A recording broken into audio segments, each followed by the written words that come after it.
আসসালামু আলাইকুম guys and welcome back to my YouTube channel. আজকে যেটা নিয়ে কথা বলতেছি আমার R15V3 এবিএস অনেক প্যারা দিচ্ছিল, বারবার এবিএসের বাতি জ্বলে উঠে। মানে আমার এই যে এবিএস মোটরটা এটা ওপেন করা হইতেছে মনির ভাইয়ের এখানে।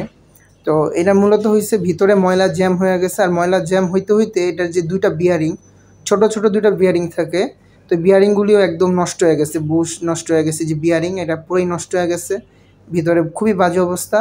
দেন হচ্ছে মনির ভাইয়ের কাছে অনেক বইলা টইলা আমি সিরিয়াল পাই।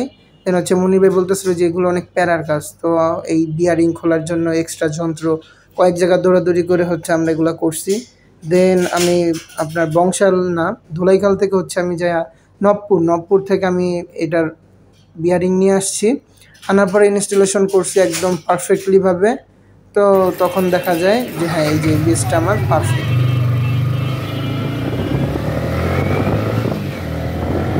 সাকসেস পুরো সাকসেস।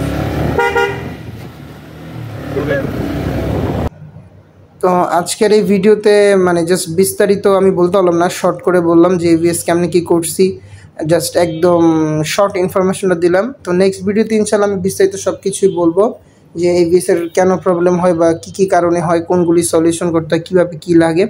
তো দেখা হবে নেক্সট ভিডিওতে। আল্লাহ হাফেজ, আসসালামু আলাইকুম।